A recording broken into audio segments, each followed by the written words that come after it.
All right, we are looking at SB65 right now and 66. Both page 55, 65 and 66 are about classifying shapes depending on their properties. So let's take a look at this first shape right here. Change color. And it says that the figure has how many sides and how many vertices. The side is like this, 1, 2, 3. So there's 3 sides, and a vertice is a point. So it's got 1 point here, 2, and 3. Okay, all of the sides are congruent. Congruent means the same. So if the figure is not a polygon, a regular polygon or not a regular polygon? I would say it's a regular polygon because a polygon means it's a closed shape, and this says that all sides are the same. Number 2, Javier drew the shape right here, and I have to figure out what he drew. So I have to see how many sides and angles it has.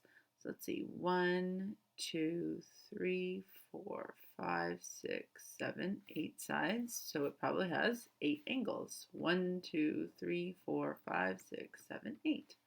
So an 8-sided shape is called an octagon because octa means 8. All right.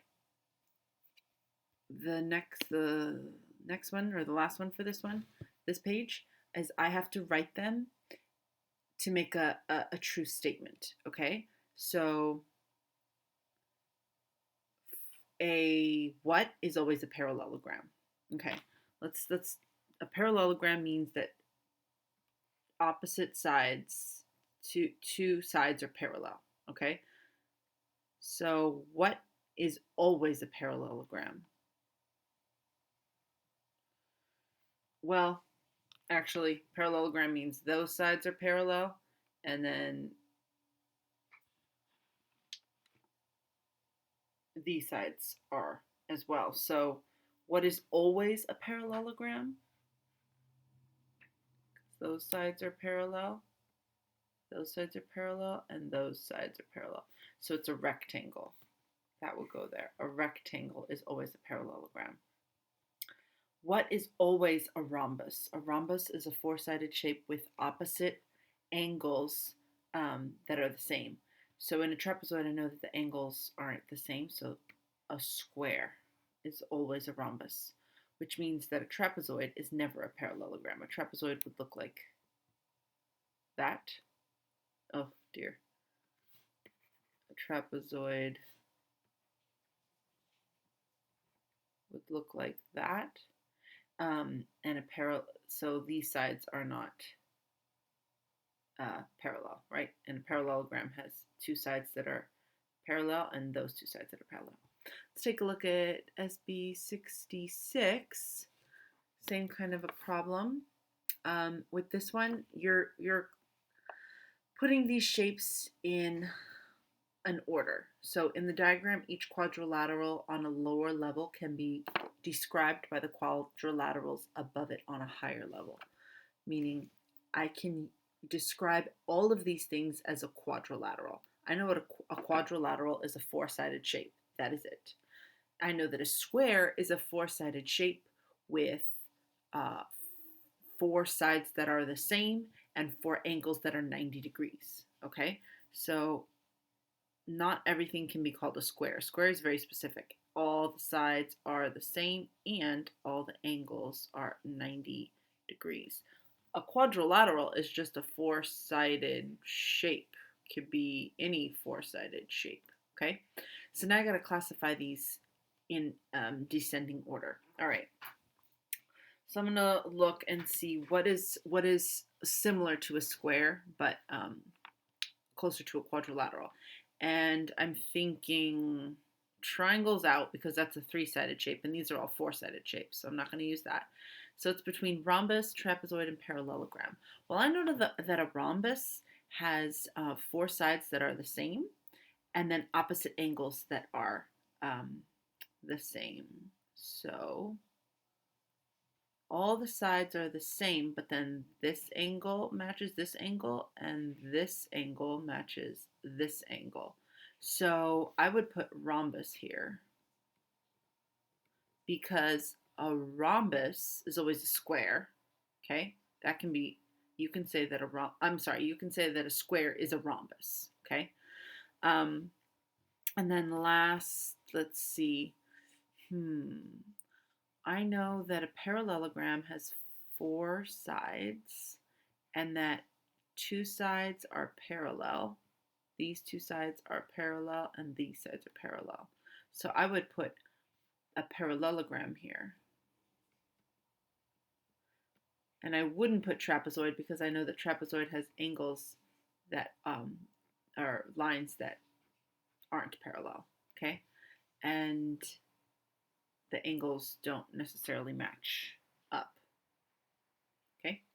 That's how I would put that in descending order.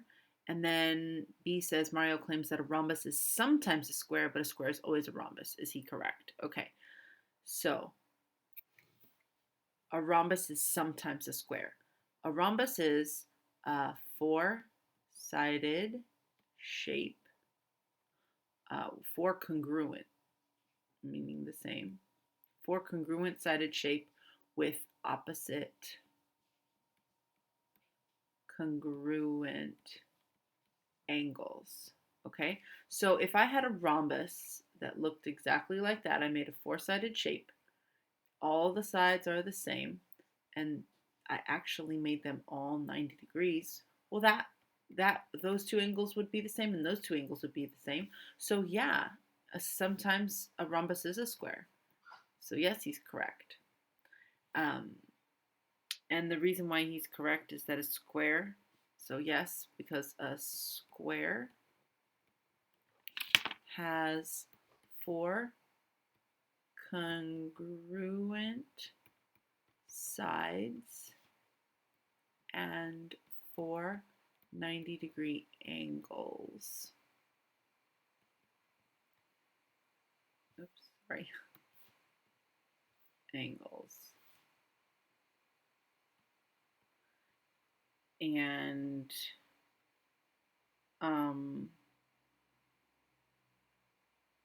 a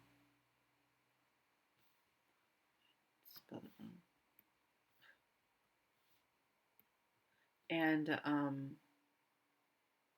rhombus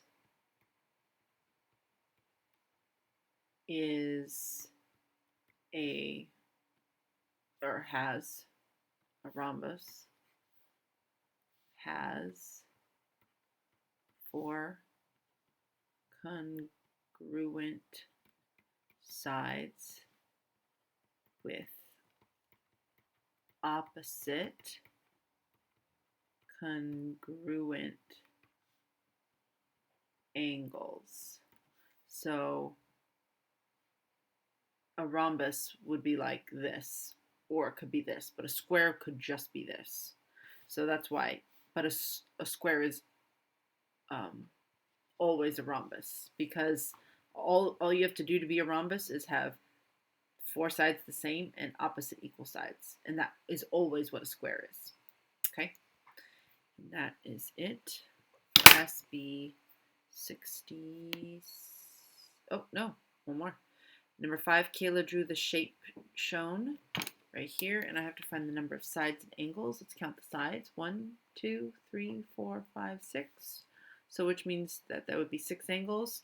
And a 6-sided shape, hexa means 6, so it's a hexagon. And that is it for SB66.